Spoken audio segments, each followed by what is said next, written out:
Bueno, creo que tenemos el audio bien, probando. ¿Me escuchás ahí, Guillermo? ¿Me escuchás? Perfectamente, Fabián, ¿cómo estás? Hola a todos. Ahora ¿Me escucha bien? Sí, yo te escucho bien a vos, así que Perfecto. me pongo contento de que la nave está bien. Estamos probando los audios. Bueno, buenos días a todos.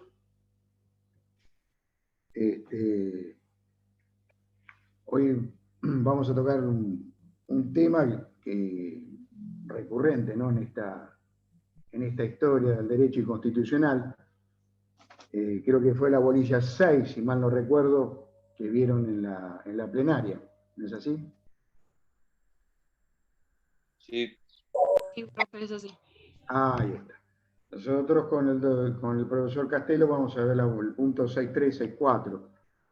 Estamos en la Asamblea del año 13, en un proceso revolucionario, una década revolucionaria, y en un país que es una década que va a dar inicio a una nueva organización nacional, económica y social. La Revolución de Mayo marca un hito en la Argentina. Un hito importante porque va a ser el desmantelamiento de una forma de gobierno colonial, también a nivel económico, aunque a nivel económico va a dar lugar a lo que hoy es un modelo agroexportador. La estancia y el ganado vacuno va a ser por excelencia en toda esta zona de pampeana y de la Mesopotamia. Va a ser, digamos, la principal actividad económica que va a tener la organización de lo que es la nación o el Estado Nacional Argentino. Entonces, esta década revolucionaria del 10 va a ir desmantelando las instituciones que había quedado del orden colonial y que después van a ver, dentro de muy poquito tiempo, la derogación del Cabildo como institución, ¿no? El Cabildo por ahora va a estar como una institución de importancia, como una institución donde se va a deliberar, se va a debatir los principales temas. Y nos toca, después de 1810, una serie de hitos, hasta llegar al 31 de enero de 1813, que es la asamblea, la famosa asamblea del año 13, que va a tener dos principales objetivos. Por un lado va a ser el dictado de una constitución nacional, y por el otro, declarar la independencia. Esos van a ser los dos objetivos principales. Digo hitos importantes porque en 1812 va a llegar en una fragata inglesa el general San Martín con otros libertadores hacia el Nuevo Mundo, digamos, ¿no?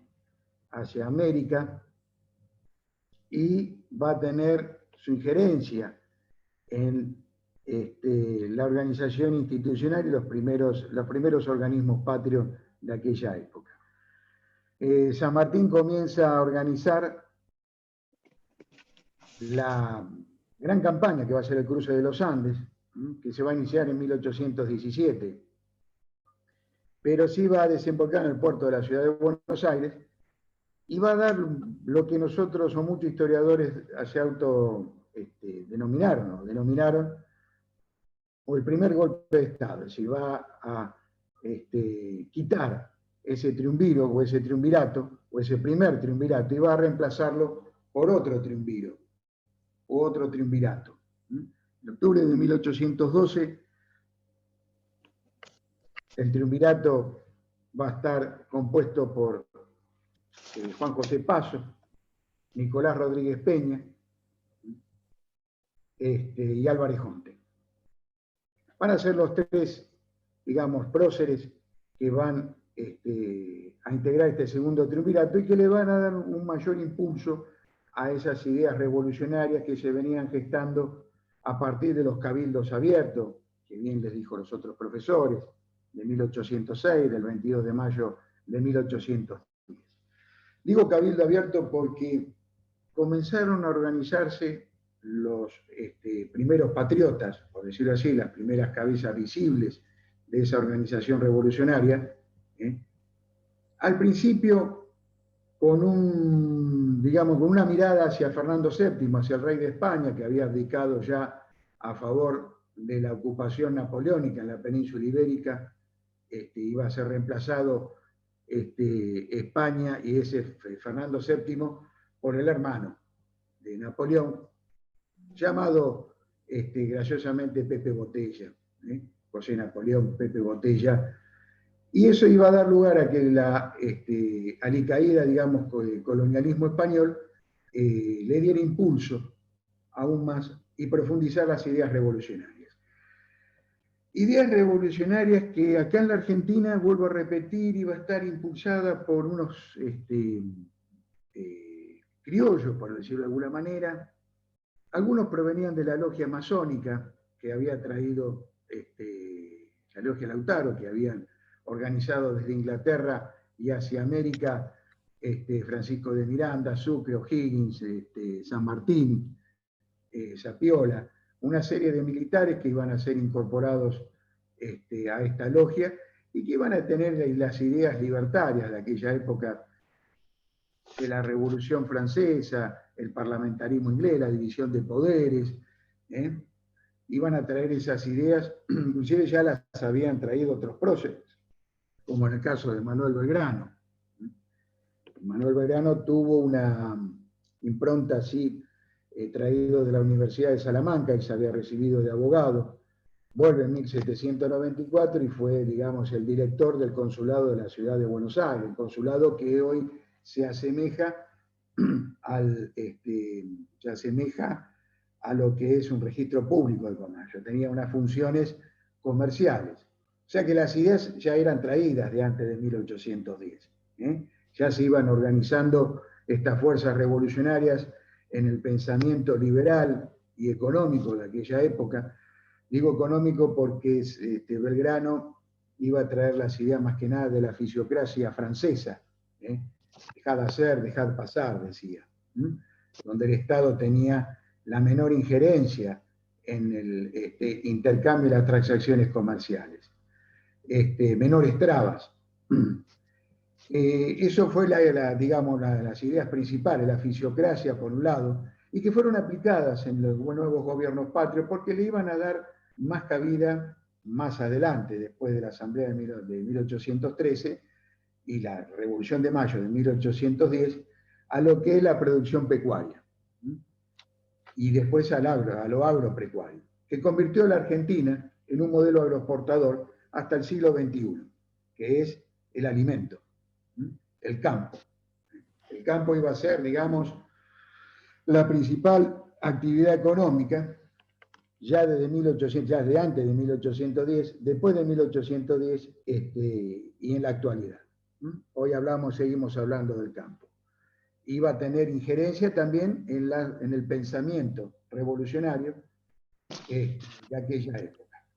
Así como Mariano Moreno también iba a ser un abogado egresado de lo que es el Alto Perú, Chuquisaca, iba a traer esas ideas revolucionarias, en el caso de los labradores, un documento que fue escrito y redactado de puño y letra por otro prócer de importante trayectoria. Por ahí no tuvo unos cargos públicos trascendentales, y fue secretario, estuvo en la Asamblea, en la Revolución de Mayo en 1810, una efímera actuación porque fue la primera víctima cuando tenía una misión hacia Inglaterra en 1811, donde se supone que fue asesinado, algunos sí, otros no.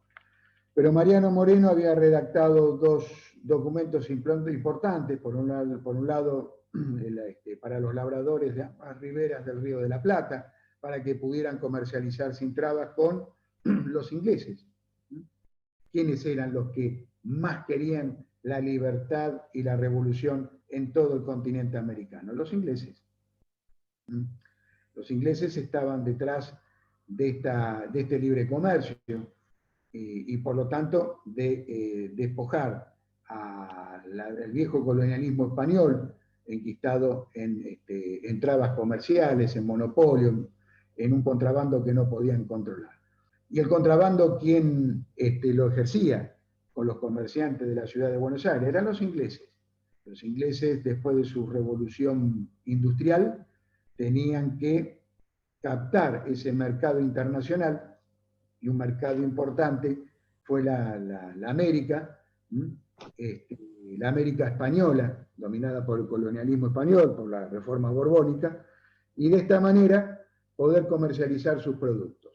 Productos que iban a tener importancia porque eran productos que iban a abastecer el mercado interno, y que bueno, fue una lucha y un debate entre la producción industrial de aquella época incipiente y de poco desarrollo industrial, que era la Argentina en aquel momento, digamos, los pueblos libres, como lo llamaban nuestros próceres, y por el otro lado, la producción inglesa. Inglaterra se iba a convertir la fábrica del mundo, el techo de las fábricas del mundo, y la revolución maquinaria del capitalismo mundial iba a ser Inglaterra. Por supuesto, los Países Bajos, Holanda, Francia después, y en menor medida el norte de Italia, que hemos hablado, España, bueno. Pero Inglaterra iba a ser quien iba a dominar los mares, quien iba a dominar el tráfico de esclavos, de la compra y venta de negros africanos para comercializar en lo que es el Nuevo Mundo, en América, digamos, ¿no? Esto es importante, digo, de los esclavos, porque ya vamos a ver lo que va a pasar en la Asamblea del año 13, con lo que se llamó la libertad de vientre, pero no me quiero adelantar en este punto de importancia. Entonces, estas ideas ya se venían organizando, se venían plasmando en la Revolución de Mayo: Belgrano, Mariano Moreno, Monteagudo, Martín de Álzaga, bueno, una serie de descendientes de europeos y de criollos, o de familias europeas radicadas ya en la República, lo que fue después la República Argentina, vuelvo a repetir, como Manuel Belgrano y Mariano Moreno.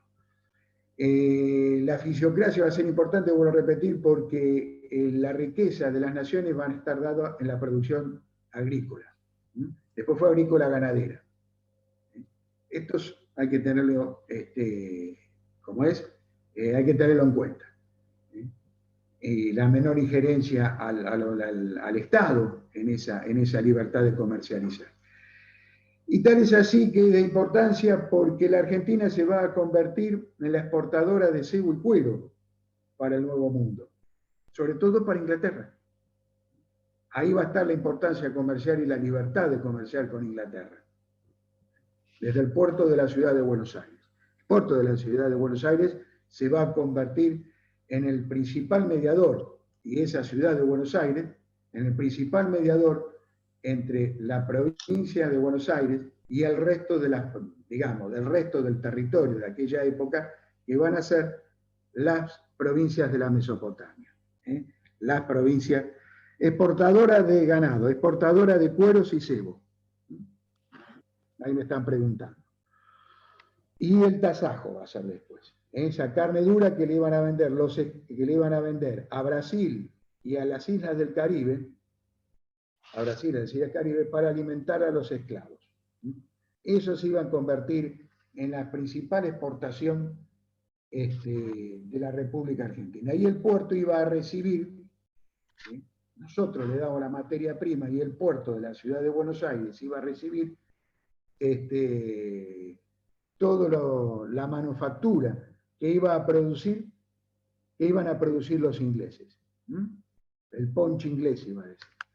Esto para ir teniendo una idea de cómo se iba organizando las nuevas instituciones y cómo se iba a modificar la producción argentina a favor de esa Inglaterra pujante, de ese capitalismo pujante, de la primera revolución industrial, que marca un hito, 1765, en Inglaterra.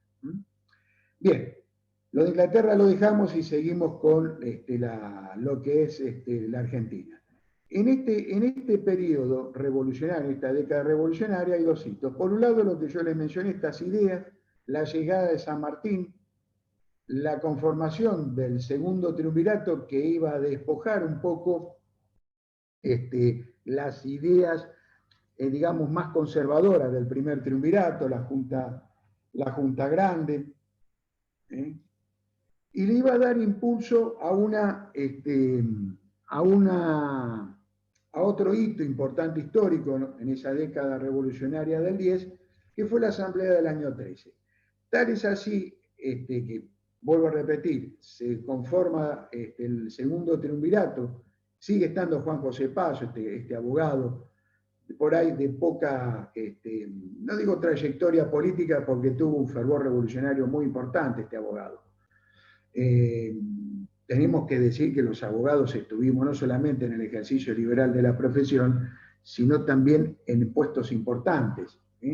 La abogacía ha sido una carrera que ha impulsado muchos políticos en el mundo, y de hecho muchos gobernadores y presidentes surgieron de la Facultad de Derecho, de las carreras de abogacía. Por lo tanto, es una de las carreras más antiguas junto con la medicina.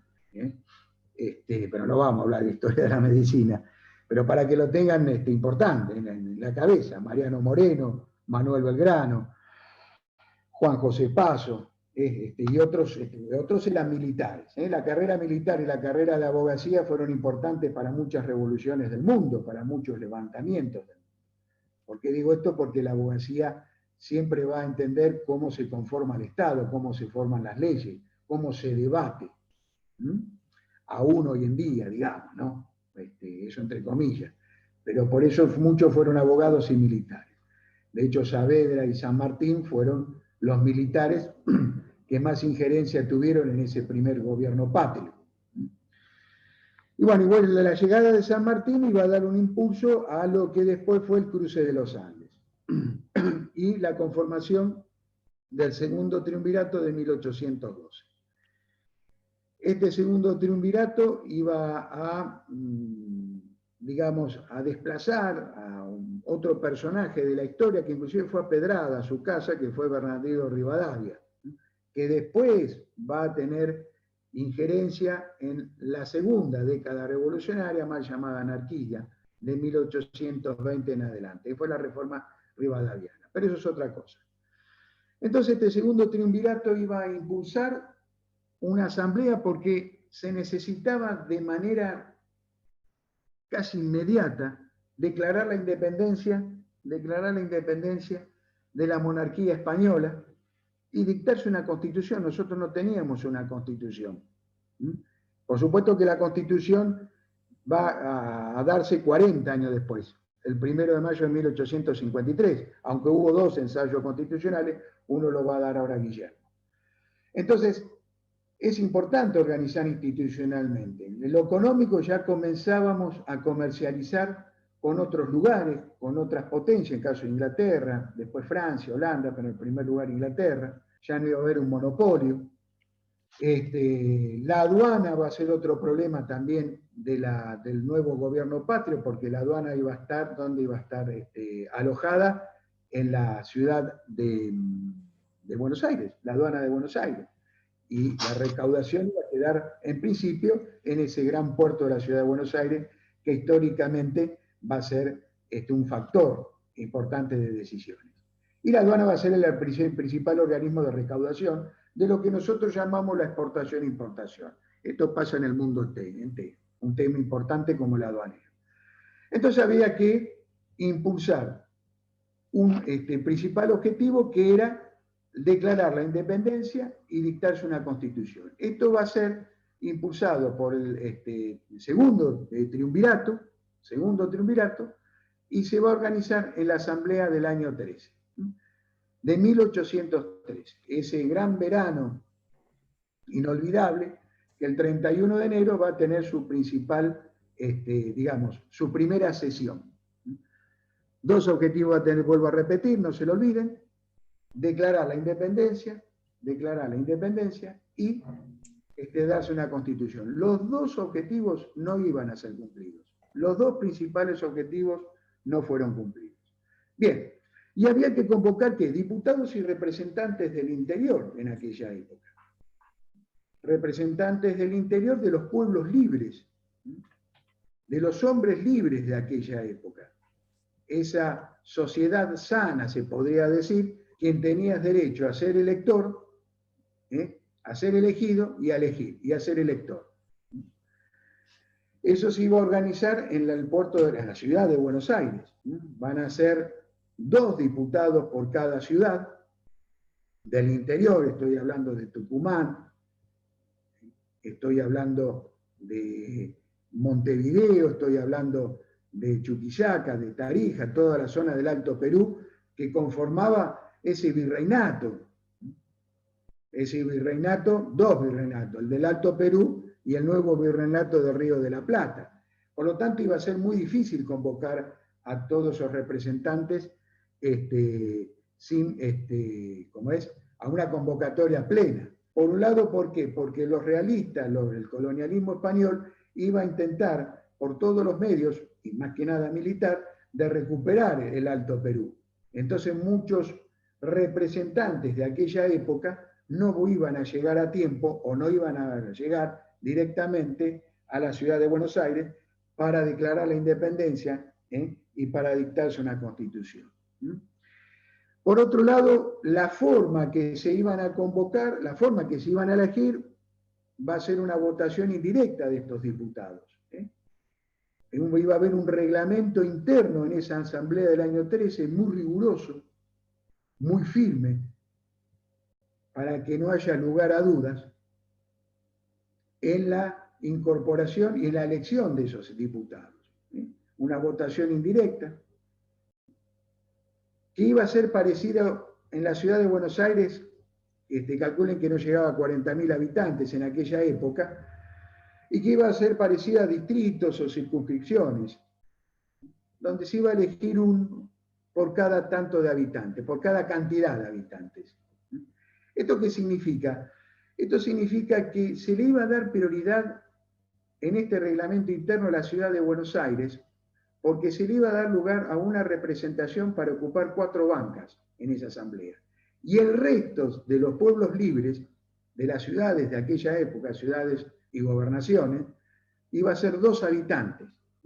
Ya acá entramos en una disputa, en una diferencia. En una diferencia, ¿por qué? Porque iba a tener mayor representatividad la ciudad de Buenos Aires con respecto al resto del interior. Se iban a dictar instrucciones. Las instrucciones iban a ser ilimitadas. Ilimitadas. Esto también dio lugar a, digamos, discusiones internas en ambas, ¿cómo es? Entre el interior y la ciudad de Buenos Aires, dentro del seno de la Asamblea del año 13. Tal es así que cada diputado iba a traer ¿qué? Un proyecto constitucional. Y el proyecto por excelencia iba a ser el de la banda oriental del Uruguay. Iba a ser un proyecto traído por los diputados artiguistas, o José Gervasio de Artigas, que es el héroe nacional de Uruguay, y que no estudió en ningún lado. Era el hijo de un hacendado uruguayo que vivían sus padres del contrabando en la otra ribera del Río de la Plata, en Colonia del Sacramento, y que este federalista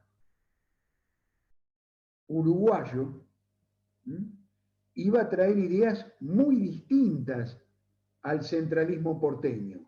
Iba a competir con esas ideas, porque en este ensayo constitucional de Artigas tenía 2 puntos importantes y le daba mayor autonomía a las provincias, a los pueblos del interior, cosa que el centralismo porteño no quería. Ellos querían, el centralismo porteño, tener una injerencia y que, digamos, desde la ciudad de Buenos Aires, una injerencia y que de ahí partieran todas las decisiones, políticas, económicas, militares. En cambio, Artigas no. ¿Y qué dio lugar al pensamiento de Artigas?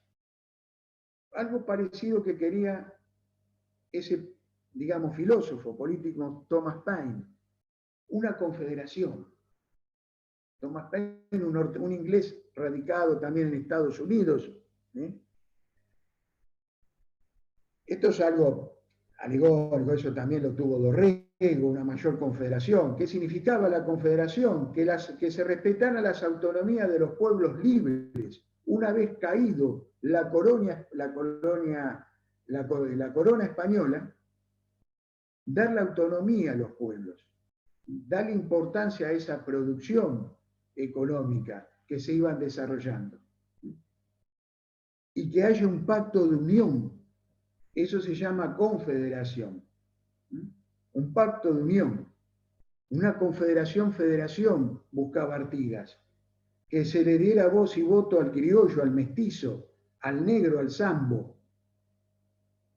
Esas castas, como se lo denominaba aquella época, las castas eran los negros traídos de África, del continente africano, de lo que hoy es Nigeria, Níger, Camerún, donde se los cazaban como animales y los traían en los buques negreros, donde dejaban mucho dinero al tráfico, a quien se dedicaba a comercializar esa mano de obra esclava, que se calcula entre 20 y 30 millones de hombres traídos de aquella época, de los cuales, según Hobsbawm, un historiador inglés que falleció hace unos años, más de 11 millones de negros fueron esclavizados a fines del siglo XVIII. 11 millones.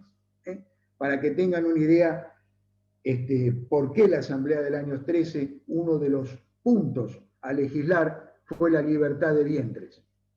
¿Se entiende por qué quiero enlazar el tráfico esclavo, el tráfico humano, con la libertad de vientres? Bien, eso para que tengan una idea de la Asamblea del año 13,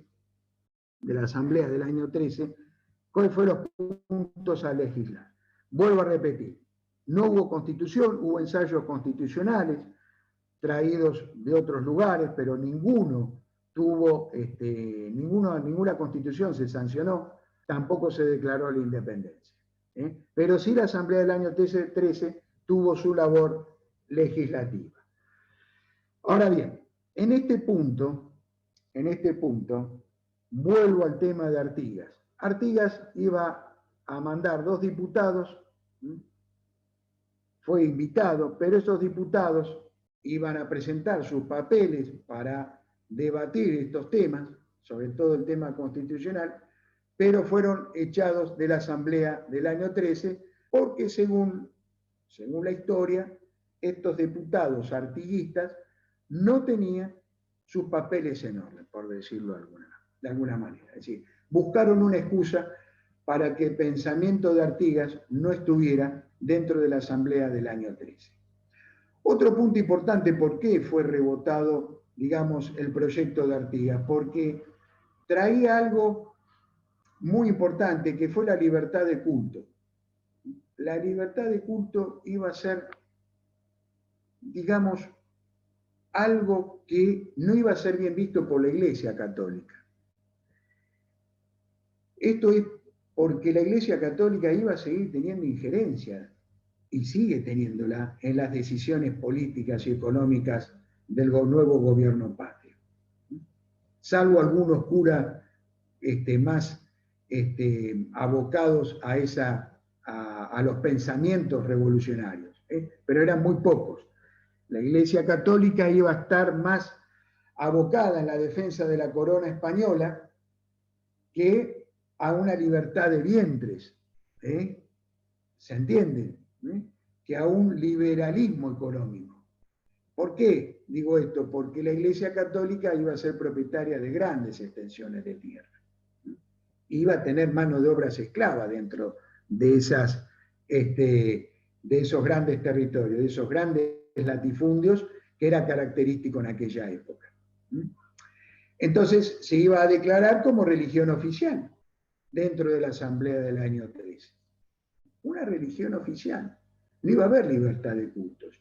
Y en el proyecto de Artigas, no es que no eran cristianos, sino que iba a haber una libertad de cultos, cada uno iba a profesar libremente su culto.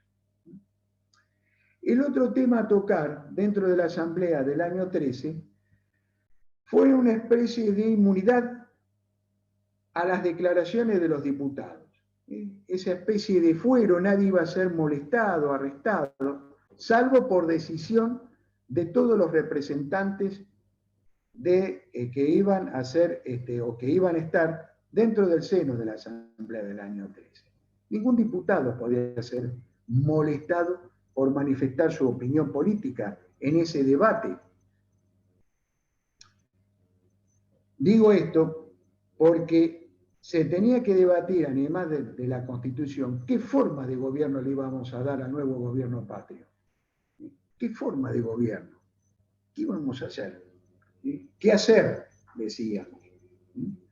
Entonces, la iglesia iba a ser, la iglesia católica, el culto va a ser, la iglesia católica como institución, iba a ser la religión oficial.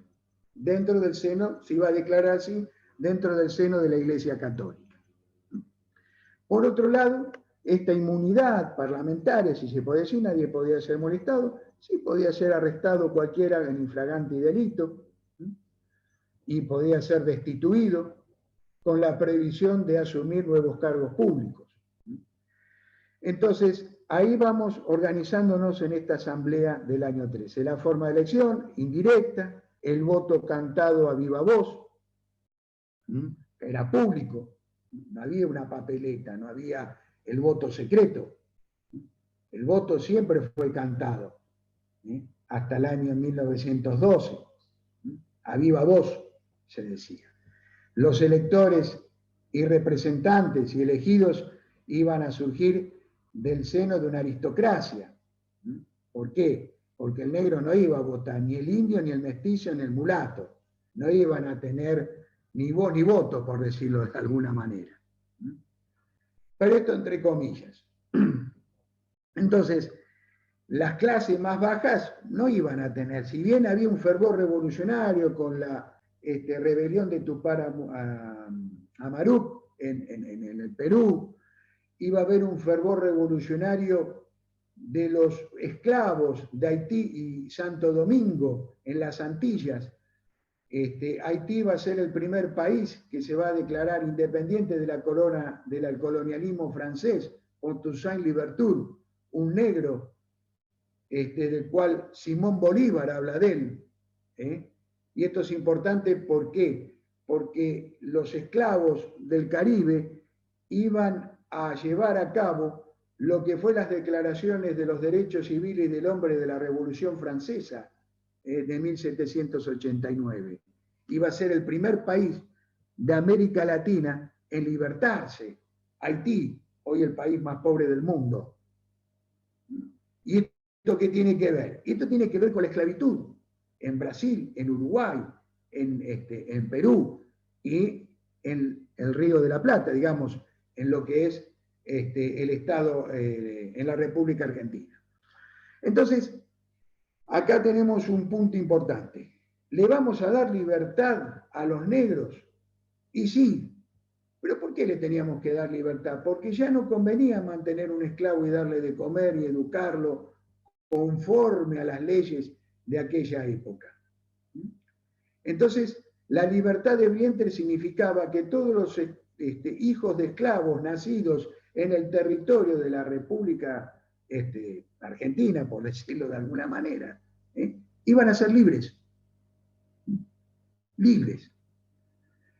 Y esto dio lugar a un conflicto con el Brasil. Brasil va a ser el último país que iba a darle libertad a los negros esclavos. Digo el último país porque fue en 1882, 1884. Siempre iba a tener una monarquía.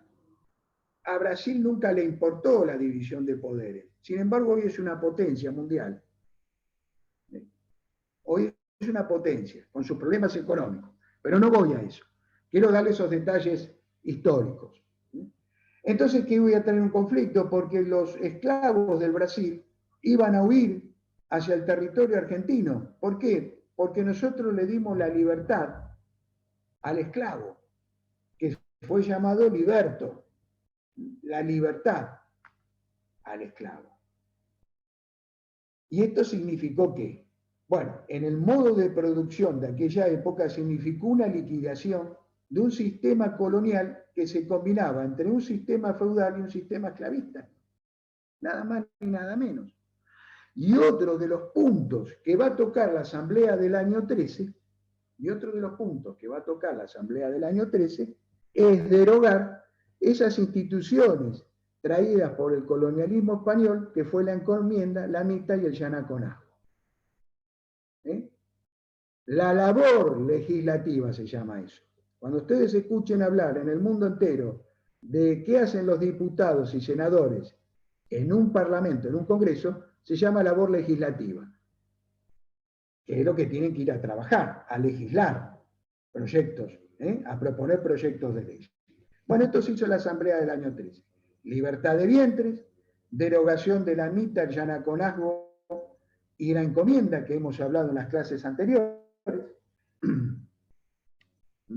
Esa forma de explotación, esa organización de aquella época, que se acercaba más a un régimen esclavista feudal que a una libertad de trabajo, que a una libertad de comercio, que a una libertad. Es decir, la mano de obra iba a ser libre. Es decir, si ya nadie estaba atado a un contrato de esclavitud o de semi-esclavitud, tenía la libertad de ser contratado en cualquier lugar. De eso se trataba la derogación de estas tres instituciones. La libertad de trabajo iba a ser traída por los jacobinos, iba a ser traída por la revolución industrial, las ideas del nuevo capitalismo inglés, en cabeza de los ingleses, y aún de los franceses también. Esa libertad de contratar. ¿Se va entendiendo un poco lo que se va a estar buscando? Otra labor legislativa de la Asamblea del año 13 va a ser la creación del escudo, la bandera, el himno, eso lo van a ver. Eso sí lo va a lograr la Asamblea del año 13. La autorización de acuñar moneda. Otro tema de importancia fue la abolición de tormentos y azotes. Otra labor legislativa lograda por la Asamblea del año 13. Y azotes. La gente era azotada, era torturada inclusive. Había un sistema inquisitivo en aquella época en el proceso penal, traído por los españoles. Entonces, estos tormentos, esto no fue tan así, no es que dijeron, muchachos, vamos a quemar todo. No fue tan así, porque se estaqueaban a los que robaban ganado, los que hurtaban ganado, el gaucho que robaba ganado, es decir, no fue tan lindo todo. Pero el tema de los esclavos quiero que quede bien claro. Hubo libertad de vientres a toda persona o hijo de esclavo nacido en la República Argentina de aquel momento, o las Provincias Unidas, del Río de la Plata, como lo quieran llamar, pero después comenzaron los problemas con el Brasil y comenzaron a limitar esta libertad de vientre. No fue tan así. ¿Por qué? Porque ese esclavo o ese hijo de esclavo, digamos, nacido de libertos, iban a estar 20 años con sus amos y después se le iba a otorgar la libertad. Y esta libertad, ¿cuándo iba a ser dada? En 1833. ¿Y quién iba a estar en 1833? Ya te iba a estar Juan Manuel de Rosas. ¿Se entiende? Entonces, cuando hubo la libertad de vientre, somos todos libres. No fue tan así. 20 años para el hombre, creo que eran unos 15 años para la mujer, liberta. Entonces, después de esos 20 años, se dictó una ley que si el esclavo quedaba libre, se le iba a dar una especie de 4 hectáreas, 3 hectáreas y útiles de labranza y semillas para que trabajaran la tierra. Nunca se cumplió, a ningún esclavo le dieron nada, pero bueno, lo que logró el primer país en el mundo, digamos, en ese mundo occidental y cristiano, que logró la libertad de vientre más allá de su límite, fue las Provincias Unidas del Río de la Plata, los pueblos libres del Río de la Plata. Esto lo digo para que tengan una idea de que fuimos un avanzado en la época. Un avanzado en la época junto con la esclavitud norteamericana, de las Antillas, de otros lugares del mundo. No veo bien. Papel, no sé qué significa el papel ahí. Bueno, si quieren las preguntas, le dejamos los últimos 10 o 15 minutos. Entonces, la labor legislativa que se pregunta de la Asamblea del año 13, libertad de vientre, la abolición de tormentos y azote, la autorización para acuñar moneda, la implantación del escudo, el himno, y creo que ahí terminamos con el tema de lo que es la organización me queda acá viendo el programa, la organización del Poder Judicial. Se terminó con la independencia de la Iglesia Católica con España, por ejemplo, otro logro. Otro logro de la Asamblea del año 13. Es decir, la Iglesia Católica iba a tener, iba a ser una institución de factor de poder, pero se terminaba con esa dependencia de la corona española. Hay algo que es importante también en la Asamblea del año 13, ya se va a jurar por los pueblos libres, se va a jurar por los pueblos libres de aquella época. Es decir, estos representantes, estos diputados, se iba a jurar por los pueblos libres. Y otro tema que de trascendental importancia, a partir de 1814 y hasta 1820, esta asamblea del año 13 va a dar lugar al directorio. Ya se va a terminar con los triunviratos y va a quedar el Poder Ejecutivo a cargo de un directorio. Otro tema importante de la asamblea del año 13 va a ser presidida, o se va a elegir como presidente, Alvear. Alvear, que fue otro militar que va a acompañar en esa fragata inglesa, la George Canning en 1812, al general José Francisco de San Martín. Alvear va a ser quien iba a dirigir esta asamblea del año 13. Iban a ser desplazados hasta 1814 a Bernardino Rivadavia y a Juan Martín de Pueyrredón. Bien, pero yo quiero que tengan en cuenta la labor legislativa. Así ya le voy dando paso a mi querido amigo Guillermo Castelo, que tiene que terminar con esta bolilla y que tiene bastantes puntos por terminar. Después me quedó el Estatuto de 1815, que va a organizar un ejecutivo ya a nivel, a cargo de un directorio. Un legislativo va a crear una junta de observación y un judicial que van a ser tribunales del Estado. El Estatuto de 1815. Y acá le paso la posta a mi querido amigo Guillermo Castelo. ¿Me estás escuchando ahí? Sí, te escucho. Hola, ¿cómo andás? ¿Bien? ¿Cómo andan todos? ¿Se escucha bien? Dale, te dejo que sigas con la clase y después de los últimos minutos dejamos para las preguntas.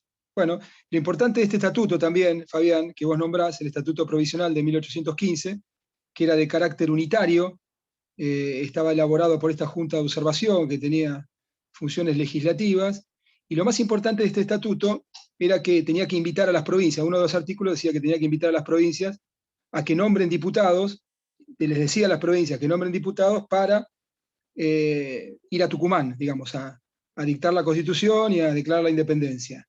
Este estatuto no fue reconocido por el litoral, por este problema que hablabas hace un rato vos, Fabián, de que limitaba la representación de los diputados a uno por cada 15.000 personas, es decir, le daba preeminencia absoluta, digamos, a Buenos Aires, en desmedro de las provincias del interior, ¿no? Porque había pocas provincias que tenían 15.000 habitantes. Entonces el litoral no lo reconoció y después no fue a Tucumán justamente. Pero bueno, en virtud de este artículo del Estatuto Provisional de 1815, los diputados fueron al Congreso de Tucumán. Cuando se instalaron en Tucumán, la situación internacional había cambiado diametralmente. Había caído Napoleón, entonces con la caída de Napoleón, España, digamos, lo pone en el trono nuevamente a Fernando VII. El hecho de que Fernando VII vuelva al trono implicaba una amenaza, digamos, de invasión a los pueblos de América, a los pueblos que se habían libertado de alguna manera, ¿no? Otra cosa importante que pasa en Europa, que tiene que ver con todo esto, que va a suceder a continuación, es la formación del Congreso de Viena, donde se busca reimplantar el absolutismo real. Europa, a través de 5 reyes muy fuertes, que son los reyes de Rusia, Prusia, Francia, Austria y el Reino Unido, tratan de implantar el absolutismo real en toda Europa. Y esto implicaría un cierto apoyo también al Reino de España para que recupere sus colonias. En América, los movimientos independentistas empezaron a sufrir derrotas en Chile, en México, en Venezuela, y el único que se mantenía en pie justamente era el del Río de la Plata. O sea que esto sumaba mucha presión. Eso en cuanto a la situación externa. La situación interna, esta revolución federal, hubo una revolución federal en 1815, una sublevación de las tropas federales que tenían que combatir, digamos, a los federales justamente.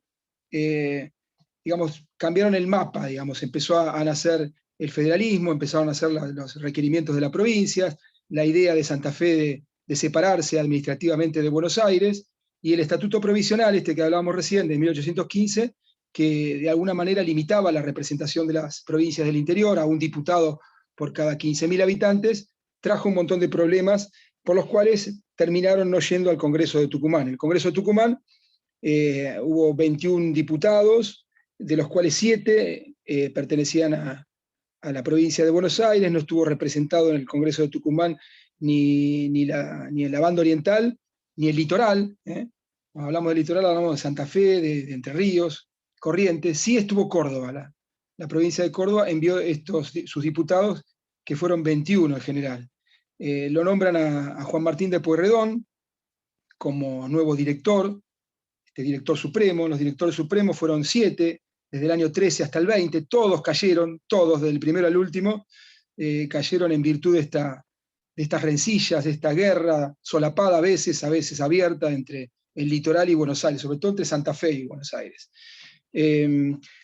El Congreso de Tucumán, como bien lo adelantaba Fabián, se reunió justamente para dictar una constitución y declarar la independencia, es decir, para organizar la nación, adoptando una forma de gobierno, y entonces se empezó a debatir en el Congreso de Tucumán si era, digamos, conveniente, en virtud de lo que estaba pasando en el mundo, adoptar una república o una monarquía. Y se debatía, por supuesto, también el trasfondo que era justamente en estos problemas entre el interior y Buenos Aires, se debatía la forma, no solamente la forma de gobierno entre monarquía y república, sino también la forma de Estado. Es decir, si vamos a tener un Estado federal o un Estado unitario. Un Estado unitario implica el centralismo, que todo se maneje desde Buenos Aires, que los gobernadores no sean electos por sus provincias, sino desde el poder central. Implica, digamos, que los recursos económicos también se manejen desde Buenos Aires. Esto es centralismo, el unitarismo. El federalismo es justamente la descentralización, que cada pueblo se autogobierne, que tenga sus propios recursos, etcétera, etcétera. Bueno, esta va a ser un poco la batalla ideológica en todos estos años, por lo menos hasta el dictado de la Constitución. Entonces, en el Congreso de Tucumán se debate entre monarquía y república, por un lado, forma de gobierno, y forma de Estado entre unitarismo y federalismo. La mayoría quería una monarquía, es decir, dentro de un marco constitucional, pero una monarquía.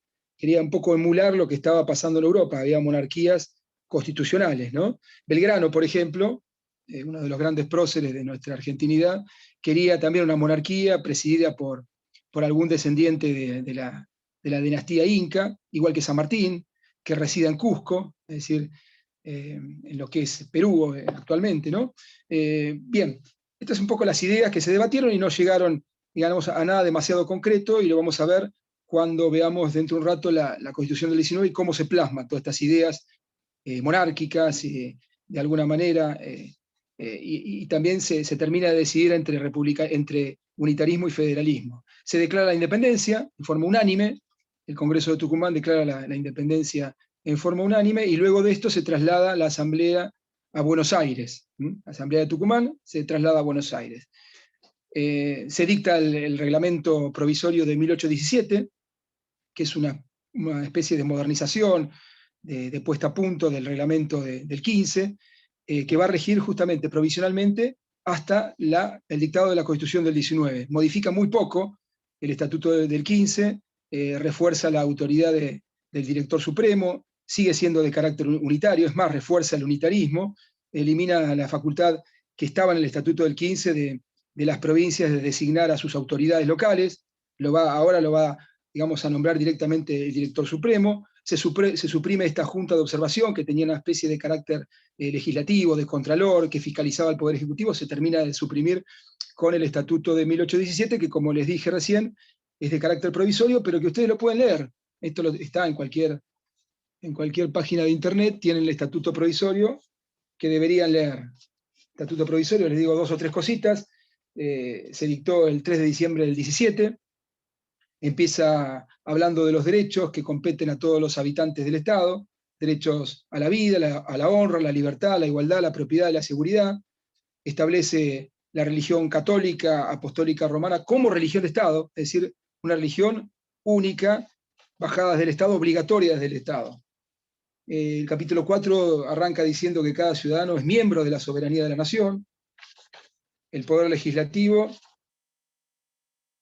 dice el capítulo 1 de la sección 2, hasta que la Constitución determine lo conveniente, subsistirán todos los códigos legislativos, cédulas, reglamentos y demás disposiciones generales y particulares del antiguo gobierno español, que no estén en oposición directa o indirecta con la libertad e independencia de las provincias, ni con este reglamento.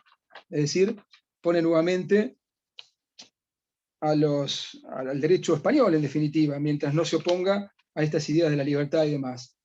El Supremo Poder Ejecutivo, dice la sección 3, será ejercida por un director de Estado. Vuelvo con el director de Estado, que hubo 7 en el lapso del año 1813 a 1820. Entre tanto, se sanciona la Constitución definitiva, dice el artículo 2. Recuerden que esto es provisorio. El Congreso nombrará privativamente entre todos los habitantes de la provincia al que fuere más digno para cumplir el cargo de director de Estado. La duración del mando del director de Estado será hasta la sanción de la Constitución definitiva. Seguimos hablando de provisoriedad. Después habla de todas las competencias que tiene el director de Estado, entre sus limitaciones. Esto es muy importante porque acá empieza a quedar claro, digamos, alguna forma de limitación del Poder Ejecutivo que hace, digamos, a los ideales de la República, ¿no? Le establece límites al Poder Ejecutivo, no podrá en ningún caso tener un regimiento particular, no ejercerá jurisdicción alguna civil o criminal, es decir, no puede ejercer funciones judiciales, no alterará el sistema de administración de justicia, no suspenderá causas pendientes, sentenciadas, etcétera, etcétera, no podrá imponer contribuciones ni impuestos, que siempre ha sido históricamente, desde los años 1200, una competencia, es decir, la de imponer impuestos de los poderes legislativos, es decir, limitaciones al Poder Ejecutivo.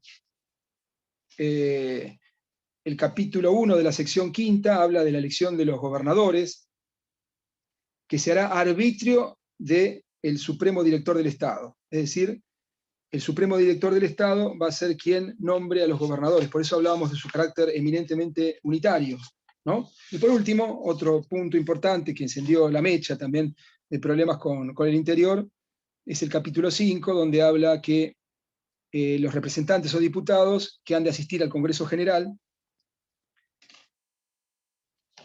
serán elegidos uno por cada 15.000 almas o personas. Este era un tema siempre candente entre la provincia y el interior, por la cantidad de habitantes que había en cada lugar.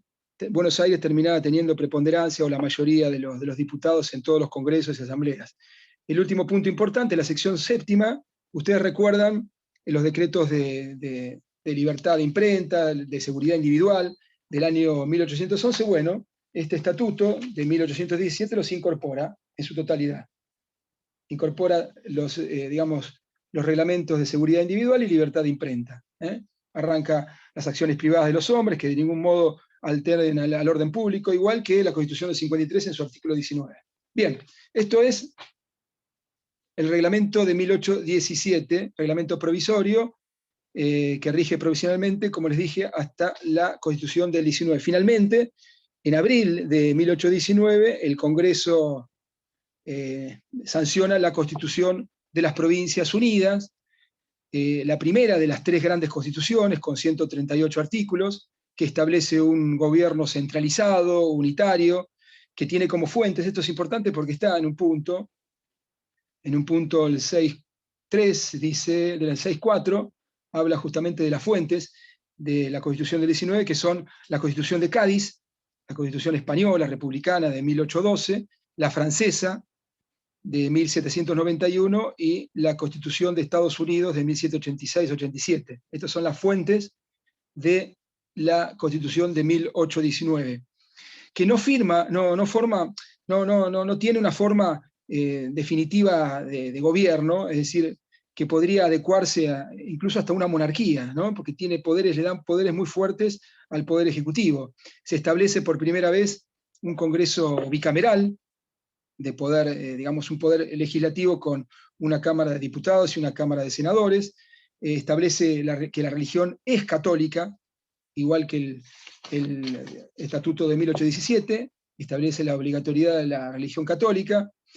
Habla de una especie de un congreso de tipo aristocrático, donde hay un senador por provincia, donde hay 3 senadores militares, es decir, reinstaura de alguna forma las corporaciones, le da mucha preponderancia en la conformación del Senado, por eso se habla de un Senado aristocrático, de 3 senadores militares, un obispo, 3 eclesiásticos, un senador por cada universidad, y el exdirector de Estado, cuando se retira, pasa a formar parte del Senado. Es decir, un Senado donde, más que las individualidades o el deseo de los pueblos en elecciones libres, lo que establece es lugares específicos para cada una de las corporaciones, los militares, la iglesia, las universidades, etc., ¿no?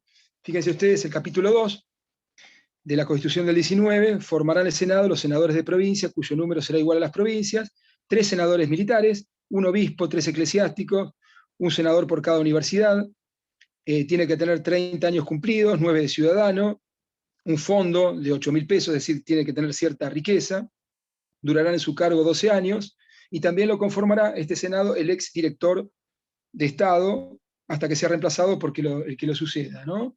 Los senadores militares serán nombrados por el director de Estado, es decir, un Senado de carácter aristocrático. Esto es muy importante y siempre se pregunta esto, cómo estaba conformado el Senado en la Constitución del 19, que es, como les dije, es una constitución de carácter centralista, unitaria,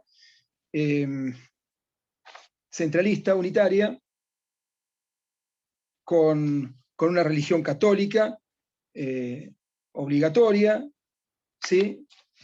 El Poder Ejecutivo, que es el director de Estado, que dura 5 años, que es elegido por las 2 cámaras, que tiene gran cantidad de facultades, desde una suma de poderes se le reservan al Poder Ejecutivo, es casi como un rey, digamos, desde aspectos bien triviales hasta la suma de todos los resortes del gobierno y de la administración, por ejemplo, los poderes de guerra.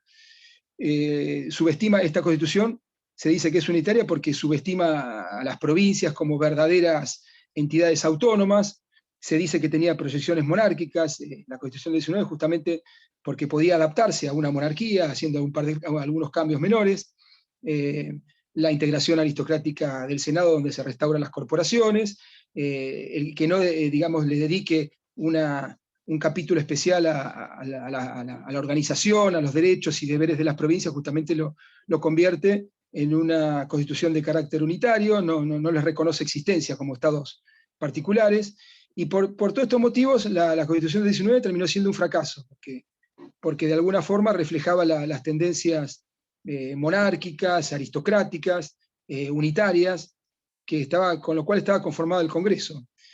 Es importante, no obstante, esta Constitución, porque como les dije recién, es una de las 3 constituciones, es un ensayo muy importante de constitución, todo lo anterior fueron esquemas, acá esta constitución encara los problemas como una constitución europea, con sus principios filosóficos, la ciencia jurídica, el derecho político, por eso se habla de que, pese a su fracaso, digamos, es una de las primeras 3 constituciones, ¿no? Porque abarca en su totalidad los problemas de organización de un Estado.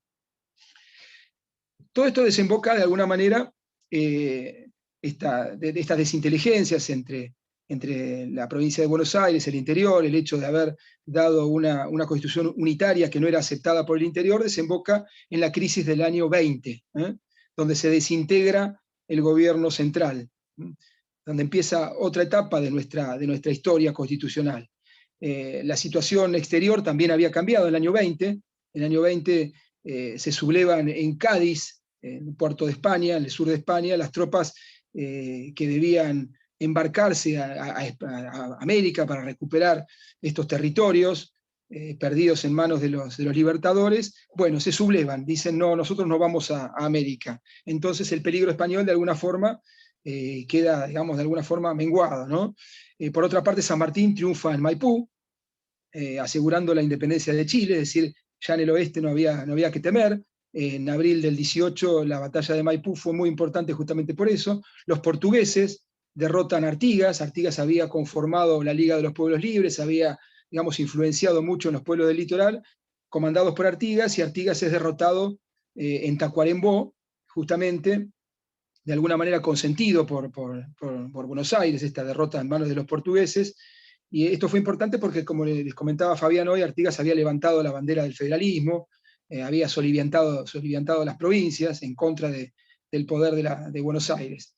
Esto es en el plano exterior. En el plano interior, la nueva constitución, digamos, jurada, el Congreso de Tucumán reactivó este estado de guerra, muchas veces latente, muchas veces actualizado entre Buenos Aires y el litoral. Los proyectos monárquicos habían caído muy mal también en el interior. Entonces se produce la batalla de Cepeda. El 1 de febrero de 1820, los caudillos Ramírez y López de Entre Ríos y Santa Fe vencen a las fuerzas del Directorio de Buenos Aires, a Rondó específicamente, y comienza la secesión, que se llama. Se derrumba todo el sistema del Directorio, de la Asamblea, el poder de Buenos Aires, y empieza una nueva etapa, la etapa de los pactos. En el año 20 se inaugura el sistema de los pactos, una segunda etapa nacional, si se quiere. Muchas provincias se declaran independientes, como San Luis, Mendoza, renuncia el director supremo, se disuelve el Congreso de Tucumán, nace la provincia, juntamente con las provincias muchas provincias del interior, nace la provincia de Buenos Aires como entidad autónoma, separada del resto de la nación. El Cabildo de Buenos Aires convoca al pueblo de Buenos Aires para elegir un gobernador, por esta desintegración del gobierno, y lo elige a Zarratea, Manuel de Zarratea, que junto con López y Ramírez, que eran los vencedores de la batalla de Cepeda, firman el Tratado de Pilar. Esto también lo tienen ustedes, son estos 3 tratados muy importantes, que son llamados los pactos antecedentes, si se quiere. Vamos a ver, punto 6.4. Bien, Pacto de Pilar o Tratado de Pilar, Venegas y Cuadrilátero. Estos son los pactos que nacen a propósito de la crisis de 1820 y que van de alguna forma a marcar un poco la institucionalidad de estos 10 años, los pactos, que inauguran esta segunda etapa de la organización nacional, que es el sistema de pactos, donde se reconocen las autonomías provinciales, se reconoce el federalismo como forma de Estado. Y es importante esta segunda etapa porque en la primera etapa, del 10 al 20, el problema fue lograr la libertad, la emancipación de España, pero como vimos, en virtud de que había cambiado la situación externa, la libertad o la emancipación ya no estaba en peligro. Entonces había que empezar a mirar hacia adentro. El problema externo ya estaba liquidado de alguna forma con la batalla de Maipú, con la sublevación de Cádiz y demás. Ahora el país tenía que empezar a mirar para adentro. ¿Cómo se organizaba? Bueno, en el 20 empieza justamente la única organización posible, era el sistema de pactos, porque el gobierno central había implosionado. Entonces Zarratea, López y Ramírez firman el Tratado de Pilar, Buenos Aires, Santa Fe y Entre Ríos, que se pronuncian a favor de la federación. Bien, por primera vez, el gobierno de Buenos Aires dice que está a favor del federalismo, de la federación, como forma de Estado. Este Tratado de Pilar es muy importante, dispone la organización de un gobierno central, que se va a reunir en San Lorenzo, dispone la libre navegación de los ríos, como decía hoy Fabián, es muy importante esto de la navegación de los ríos, porque solamente a los ríos, a través del Río de la Plata, podía acceder a Buenos Aires. Buenos Aires tenía de alguna forma las limitaciones o restricciones a la navegación de los ríos Uruguay y Paraná, y acá se establece en forma clara que cualquiera de las provincias signatarias, o que bañe en sus ríos esas provincias, podía tener libre navegación, es decir, se le quita a Buenos Aires la atribución de cerrar las bocas para la navegación de los ríos, es decir, para poder comerciar incluso con el mundo, ¿no? El artículo 10 del Tratado de Pilar es muy importante, demasiado importante, porque Ramírez, que era una especie de delegado de Artigas, o hasta ese momento, firma el tratado como si fuera gobernador de Entre Ríos, al margen de la tutela de Artigas, en cuyo nombre debía pactar. Dice,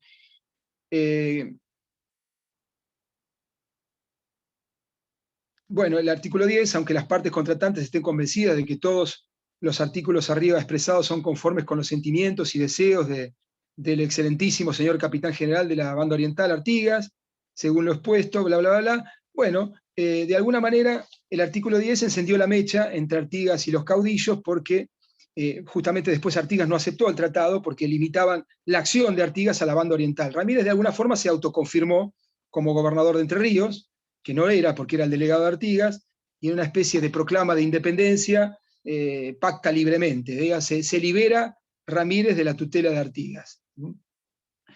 Pilar es importante porque, bueno, ¿qué pasó en el medio? Bueno, Artigas desconoce este tratado, se enfrenta con Ramírez, tienen 2 o 3 batallas, finalmente vence Ramírez a Artigas, y Artigas, después del año 20, desaparece de la vida, digamos, de la vida política o militar del país, porque termina de alguna forma asilado en Brasil hasta el año 1850, que fallece. Es decir, Ramírez termina con la ascendencia de Artigas en el litoral.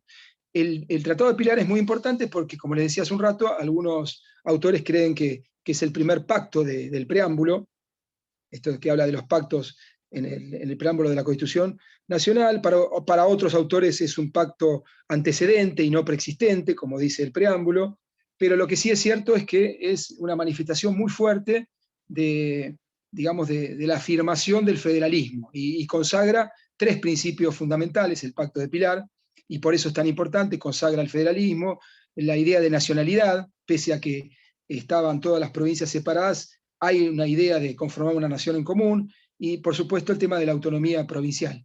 Y por eso se dice que es el punto de partida de la unificación nacional, ¿no? Mientras tanto, esto es el Tratado de Pilar, hay una revolución en Buenos Aires, lo destituyen a Manuel de Zarratea, un cabildo abierto.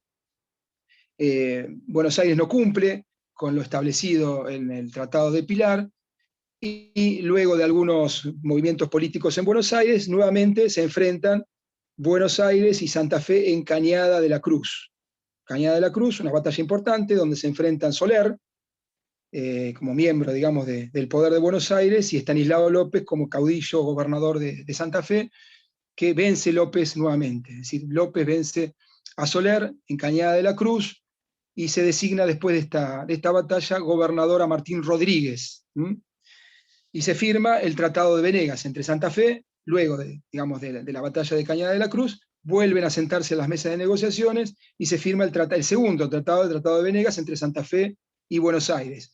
Es un tratado de armonía y paz, como se solía decir en los primeros artículos. 24 de noviembre de 1820, Tratado de Venegas, no establecen una forma de gobierno, pero dice que habrá paz, armonía y buena correspondencia entre Buenos Aires y Santa Fe.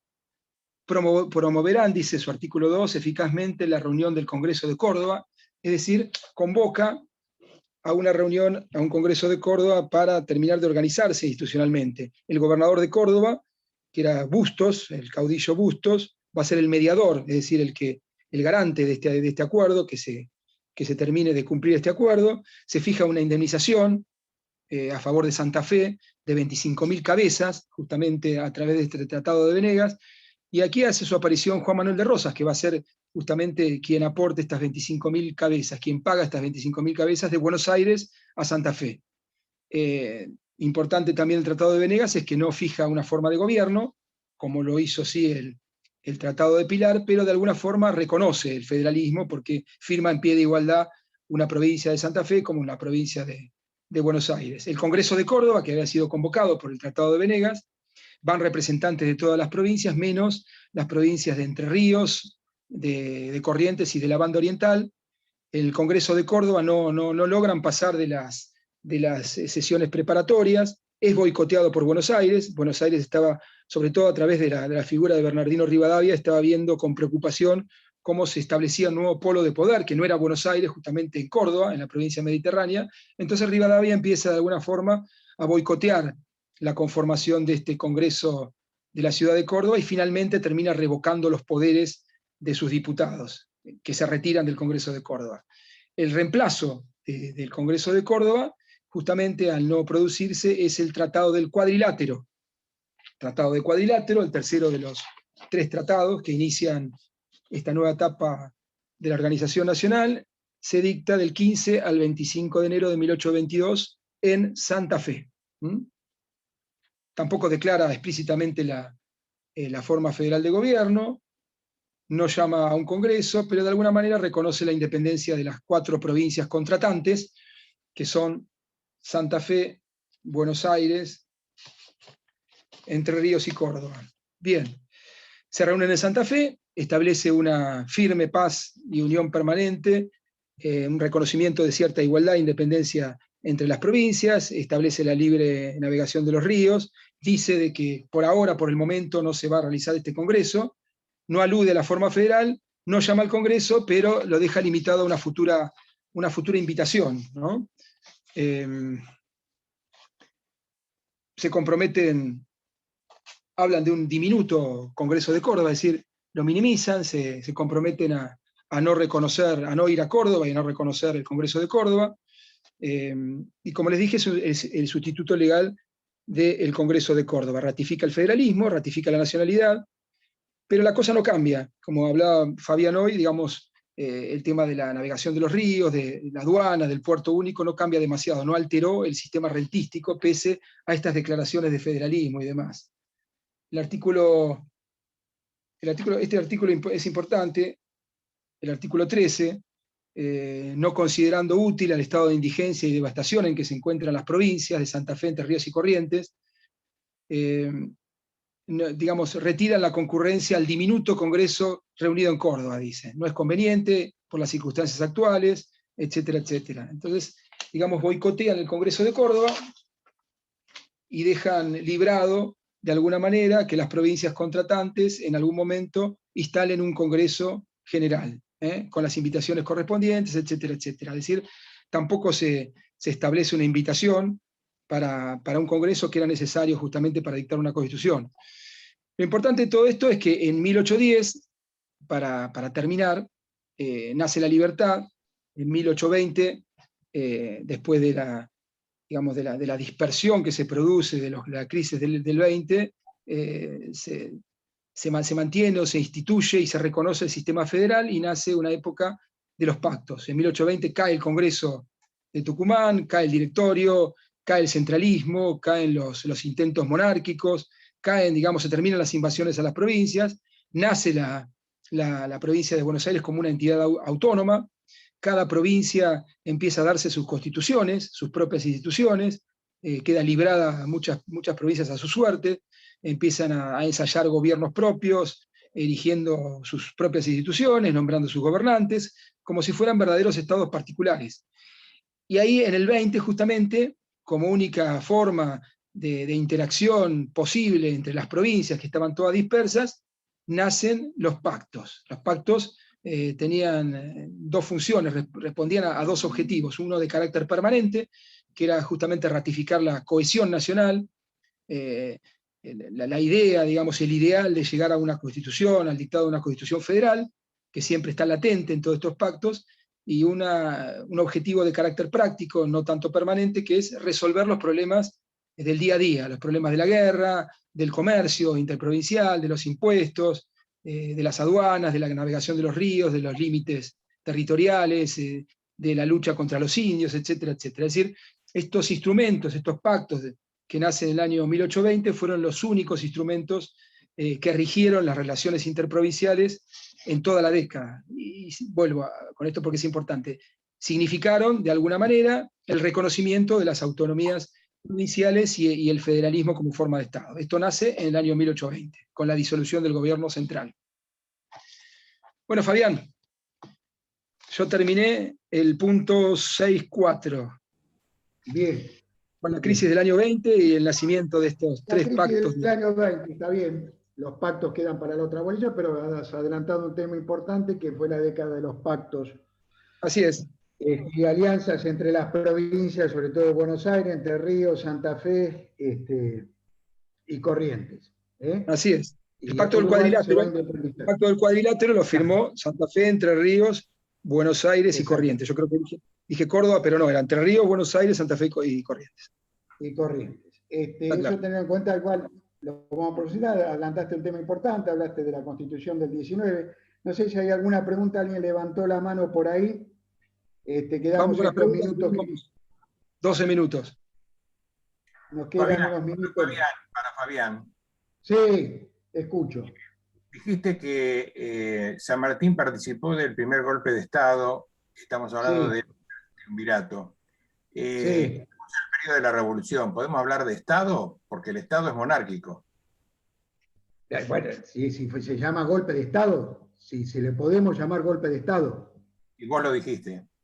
Sí, en realidad hay autores, acá tengo un libro, bueno, no voy a dar porque esto es de un historiador de la región de Cuyo, que justamente toca el tema, esto del golpe de Estado. Pues dice que hay golpes de Estados característicos del siglo XX, como los que tuvimos nosotros a partir de 1930, el último 1976, con numerosos golpes de Estados internos, y otros golpes de Estado que fueron cívicos y militares, pero que dieron no aspectos negativos a la política, sino aspectos positivos a la política, avances. El golpe de Estado de 1812, la derogación, vamos a decir, la expulsión de ese primer triunvirato, de quienes los componían, por el reemplazo de otros tres, que el mismo fue Juan José Paso. Paso fue el mismo, en el primer y segundo triunvirato, en la Constitución del 19, un abogado que poca trayectoria se le dio a la historia argentina, lo toma como algo avanzado para la época, digamos, ese golpe de Estado encabezado por San Martín, o Alvear también, ¿no? Porque ellos vienen de una logia Lautaro de origen inglés. Entonces, que lo tomó como un golpe de Estado que termina con el centralismo y da lugar a un avance para declarar la independencia, del segundo triunvirato y la Constitución, que se va a dar, que se va a tocar en la Asamblea del año 13. Entonces, fue un golpe de Estado más que nada hacia el poder, hacia las ideas monárquicas también, porque todavía estaba la idea de la monarquía, y no nos olvidemos que entre 1815, ¿me escuchás, Alberto, ahí? ¿Me escuchás? Sí, perfecto. Te quería decir esto, que entre 1815 y 1816 en Europa estaba la idea de la restauración monárquica que habló Guillermo recién. Entonces San Martín se quería apresurar a que los nuevos próceres de aquella época tuvieran ideas más libertarias. Entonces había que organizar desde una asamblea del año 13, un estatuto provisional en 1815, y por último se iba a plasmar en el Congreso de Tucumán de 1816, que termina sesionando en Buenos Aires. Comparativamente, es más golpe de Estado la deposición de Alvear, que era un dictador, claro, porque hay instituciones, y no la del 12.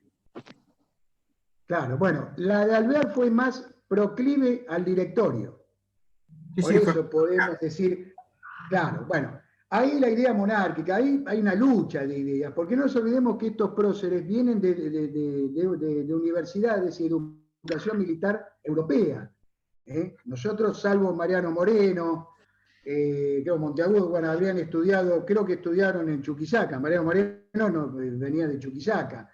Si bien tenía ideas jacobinas, pero nuestros próceres traían esas ideas un poco mezcladas de la monarquía española, de las ideas libertarias y jacobinas de Francia, de la Revolución Francesa y de la Revolución Industrial, industrial, ¿no? del parlamentarismo inglés. O sea, hay una mezcla de todo. Entonces, son acontecimientos importantes. Uno lo ve de afuera y ahí esto, ¿qué piensan? Dicen una cosa, no, era muy difícil definir la forma de gobierno. Pero buena la observación tuya. Alvear tenía más una idea centralista, junto con Juan Martín de Porredón, en las ideas del centralismo del directorio. De hecho, fue plasmado en la Constitución del 19, que habló Guillermo. Era una constitución centralista que ni nombraba las provincias, no había autonomías provinciales, o sea, no existía la autonomía provincial. Todo dependía de la aduana y del centralismo porteño. Tampoco las provincias que había ahora, ¿no? No te escuché, perdona.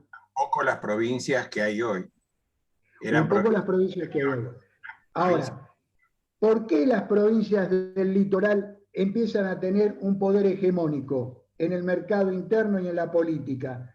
Porque se iba a desarrollar la ganadería en Santa Fe, Entre Ríos y Corrientes, la Mesopotamia, que es uno de los lugares más ricos del mundo en alimento. Esto suena un canto a la alegría, pero no es así. Los grandes estancieros y caudillos ya comienzan a tener injerencia, inclusive en la libre navegación de los ríos que dijo Guillermo. Era importante comercializar por el río Uruguay y el río Paraná a través del río de la Plata, ¿no? Con los puertos de Entre Ríos y de la provincia que está enfrente, inclusive del Uruguay también. Entonces, iban a querer tener autonomía, y autonomía significaba a nivel económico. Por eso ese centralismo porteño iba a exacerbar los intereses de las provincias del litoral. Las otras provincias no tanto, excepto Córdoba y Tucumán. Córdoba por otra cuestión, que es una provincia mediterránea. Pero la libre navegación de los ríos, que va a ser caballito de batalla, como bien dijo Guillermo, en estos tratados, van a ser puntos de inflexión, puntos de discusión entre el centralismo de la provincia de Buenos Aires, porteño, y el resto de las provincias que iban a desarrollarse económicamente e industrialmente. Entonces, bien dijiste, Alvear sí tenía una postura contraria a San Martín y sí era proclive a un centralismo, digamos, ¿no? A una especie de monarquía. De hecho, se va a dar en la Constitución del 19. Alvear fue quien presidió la Asamblea del año 13. Yo creo que ese golpe de 1812, ese cambio de integrantes del triunvirato, tenía que ver un poco con eso, y empezar a dejar de lado la corona española. No sé si más o menos estoy coordinando con tu pensamiento, Alberto. Está bien, perfecto. Gracias. ¿Alguna pregunta por ahí? No sé, acá en el chat. Hay una pregunta ahí, Fabián, que me hicieron ahí por escrito. Sí, dale vos. No, reafirmar el tema de cómo era la situación exterior en el año 20, que había cambiado tanto en el año 20. Ahí respecto de la pregunta que te hacían recién, ahí quería agregar dos cositas. Me parece, Fabián, que un golpe de Estado en sentido amplio, no sentido restringido de un Estado del siglo XX. Exactamente. Golpe de Estado en sentido amplio implica de alguna manera que no se respeten la legislación vigente, que se pase por atrás, digamos, las normas para modificar las autoridades, ¿no? A eso me refiero, un poder, digamos, ya sea militar o de algún tipo, que interviene en la cosa pública, interviene en la institucionalidad y produce un golpe o retira, digamos, del mando a los gobernantes electos. Ese es un concepto más amplio de un golpe, ¿no? de Estado. Me parece que un poco a eso. En el caso del triunvirato no hay estatuto y es una decisión interna de la Junta Conservadora. Está bien, bueno, pero había habido elecciones. Exactamente. ¿no? Había, digamos, una forma de elección de los triunviros, había una cierta institucionalidad precaria, pero la había. Entonces ahí cuando aparece la mano de algún poder militar, en este caso cívico-militar, que produce un cambio por fuera de las instituciones o por fuera de las normas o de la normalidad, ¿no? Eso es un concepto más amplio. Claro, el concepto de golpe de Estado respecto a lo que estás diciendo, Guillermo, me llama la atención. Déjame terminar con el tema que yo solamente quería hacer un punto ahí, porque hay un concepto amplio y un concepto más limitado. El concepto amplio es restringido, claro. Es restringido. Pero déjame contestarle a la chica, después seguimos charlando, que me hizo una pregunta recién respecto de la situación exterior. De 1820, me parece importante, no es solamente 1820, es todo lo que estaba sucediendo en el mundo del 18 al 20, ¿no? La situación exterior había cambiado, la sublevación en Cádiz de estas tropas que debían embarcarse a América, que liberan, digamos, a América del peligro español, de la recuperación de las colonias por parte de España, me parece muy importante. Se libera de alguna forma este peligro de la reconquista española. El triunfo de San Martín en Maipú, son 3 puntos que yo había dado hoy. El triunfo de San Martín en Maipú, que asegura la independencia de Chile, digamos, en abril de 1818, y, digamos, de alguna manera, cuando los portugueses derrotan a Artigas en Tacuarembó, que fue, digamos, de alguna manera consentido esta batalla o esta derrota de Artigas, porque Artigas estaba trayendo problemas con estas ideas que comentaba Fabián hoy, las ideas de la libertad, del federalismo, de la igualdad entre las provincias, de la religión incluso, ¿no? Que estaban inscriptas en su proyecto de la asamblea, de constitución de la Asamblea del año 13, ¿no? Estas directivas que se le habían dado a los diputados de la banda oriental estaban expresadas y plasmadas todas estas ideas que eran distintas, eran ideas de la república, de la soberanía popular, de que Buenos Aires no debía tener preeminencia, de una forma de confederación, ni siquiera de federación entre las provincias, y Artigas se levantaba estas banderas federales, había levantado a las provincias, había unido a varias de esas provincias del litoral en contra de Buenos Aires, y me parece que esta derrota de los portugueses en Tacuarembó lo quita un poco del lado a Artigas, por lo menos lo debilita. Esto tiene que ver con la situación internacional, la situación exterior, que produce cambios e influencias en el ámbito interno, ¿no? Esta era la pregunta un poco que me hacían recién, Fabián. Sí. No, también tenías otra pregunta ahí, ¿por qué el sistema republicano? ¿Cuáles fueron las ideas? Yo creo que la idea del parlamentarismo y el sistema de la división de poderes que viene tanto de la Revolución Francesa, de Rousseau, Montesquieu, bueno, no vamos a andar en eso, y el parlamentarismo inglés, de hecho el parlamentarismo inglés fue dentro ya de la Edad Media, empezaba a tener un peso político. Después esas ideas fueron traídas acá. Digo, ¿por qué el republicanismo? Porque el parlamentarismo ya se iba a empezar a ver, inclusive en la Constitución del 19 iba a haber un poder legislativo. Pero ¿qué tipo de forma de gobierno se iba a dar? Una monarquía constitucional o atemperada. Quiere decir que había un equilibrio entre el rey y el parlamento. Eso lo tenían bien claro los ingleses. Es un poco... fue traído a la Constitución del 19, pero que, vuelvo a repetir, para no barullarnos, esta Constitución del 19, que siempre es tema de examen, iba a ser unitaria, iba a ser centralista. ¿Centralista por qué? Porque las decisiones se toman en Buenos Aires. Si Dios está en todas partes, pero atiende en Buenos Aires, dice ese dicho.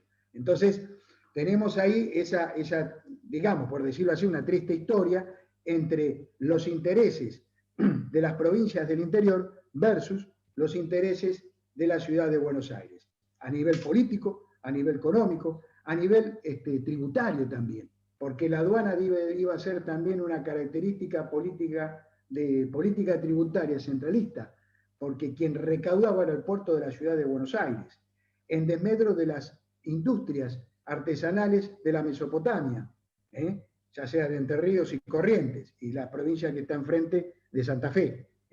Entonces, quiero que tengan esa idea. Entonces, alguien que preguntó ahí, del republicanismo, esa división de poderes, proviene de Europa y va a estar plasmado, ya empieza a estar plasmado ya en la Constitución del 19, pero la Constitución del 19 tiene una característica que hace fallar su aplicación. No respeta, es decir, no toma en cuenta las autonomías de la provincia del interior. Entre ellos Santa Fe, Corrientes y Entre Ríos. Por eso esa lucha interna. No voy a hablar, porque en 1815 se da la Liga Unitaria, comienza a organizarse también el federalismo de Artigas. Artigas va a seguir teniendo su auge y hegemonía política en las provincias de la Mesopotamia. Hubo proyectos desde la banda oriental del Uruguay, encabezado por Artigas, para anexar Entre Ríos, por ejemplo, y a los caudillos de Entre Ríos. Entonces, la formación del Estado argentino estaba con un conflicto interno muy severo para aquella época, las guerras internas. Pero lo importante es que ese republicanismo tiene que ver con un poder legislativo, un parlamento, una Cámara de Representantes, una Cámara de Senadores, como bien le explicó Guillermo en esta Constitución, y un directorio. El directorio iba a durar 5 años, iba a ser de poder ejecutivo. 5 años. Y cada bienio, en la Cámara de Representantes, cada 4 años, el mandato de los diputados. Y después estaban los senadores cada trienio. Pero bueno, esto para que tengan una idea de que ya había un poder legislativo. Y se daba una idea de una monarquía constitucional. Un directorio como una especie de monarquía y por el lado un parlamento. Una constitución centralista y unitaria. No se olviden eso, que iba a respetar a la Iglesia Católica como religión oficial.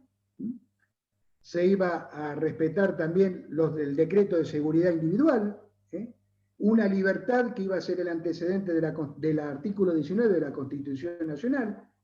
Esas acciones privadas de los hombres que de ningún modo ofenden a terceros, quedan reservadas a Dios y exentas de la autoridad de los magistrados. Un poquito ya empezamos a hablar de libertad en esta Constitución del 19. Iba a tener un proyecto de reforma, o sea, si se tenía que reformar la Constitución, también tenía un proceso de reforma, pero el punto de inflexión, el punto negativo, era que no respetaba las autonomías de las provincias. Era una Constitución de carácter casi monárquica, centralista. Por eso el fracaso no llegó ni a aplicarse, esa Constitución del 19, y como bien les explicó Guillermo, ya comenzaba un periodo de guerras internas que desencadenó la década del 20, que es la próxima bolilla. No sé si alguien acá, hay 2 preguntas, alguien quiere agregar. ¿Cuáles puntos importantes de situación internacional crisis del 20? Se lo vamos a ver la otra bolilla. Si había ideas monárquicas que adopte la forma de gobierno, profe, ¿cuáles fueron las fuentes de la Constitución del 19? Mamita, ¿cuáles fueron las fuentes? Ya la dije hoy. ¿La dijiste vos? No te escuché, yo me fui a hacer un café con leche. La Constitución de Cádiz, de 1812, esta Constitución liberal. Claro. La Constitución francesa, 1791. Y la Constitución de Estados Unidos, básicamente esas 3. Tienen mucho de... Bueno, la Constitución de 53 prácticamente está vaciada de la de Estados Unidos. Tomamos mucho de la de Estados Unidos porque era el único... Sobre todo el sistema judicial. Sobre todo el sistema judicial. No había otro federalismo en el mundo, ¿no? Por eso se tomó mucho ahí no había otro, en el 53. Pero bueno... Bueno, no sé si alguien quiere hacer alguna pregunta, damos por terminada la clase, ya son 11:20. Nos vemos el próximo lunes. Perdón, una consulta. Recién nombraron los pactos que tenían 2 objetivos. Uno eran permanentes y los otros, el nombre.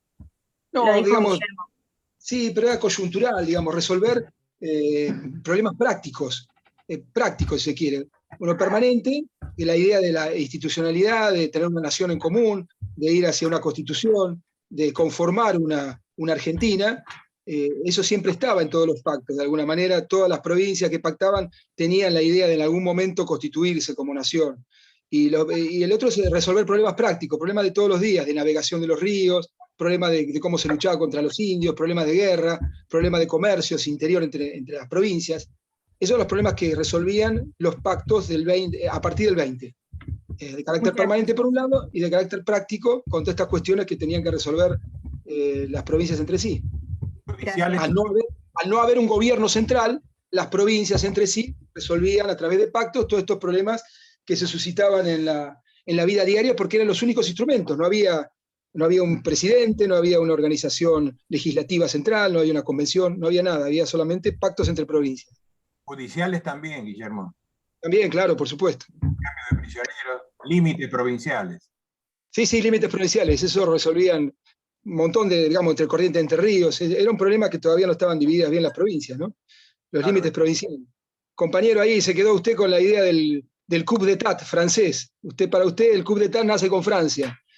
Pero sin embargo, ahí en Grecia, en Roma ya se hablaba de estos movimientos repentinos donde se desalojaba del poder al que estaba, digamos, según la legalidad. O sea, si uno puede remontarse a los golpes de Estado, a la antigua Roma o Grecia incluso, si uno hace una visión más extensiva o amplia, digamos, del término, ¿no? El término se acuña en Francia con el coup d'état, pero sin embargo uno puede hacerlo un poco más extensivo a otros momentos de la historia donde digamos, hubo estos movimientos repentinos que desalojaban del poder al gobernante de turno, ¿no? Simplemente eso. Muchachos, ¿seguimos la semana que viene? La semana que viene. Gracias Dale. a todos. Chau, chau. Gracias, profe. Chao, nos vemos. Chau, chau. Chao.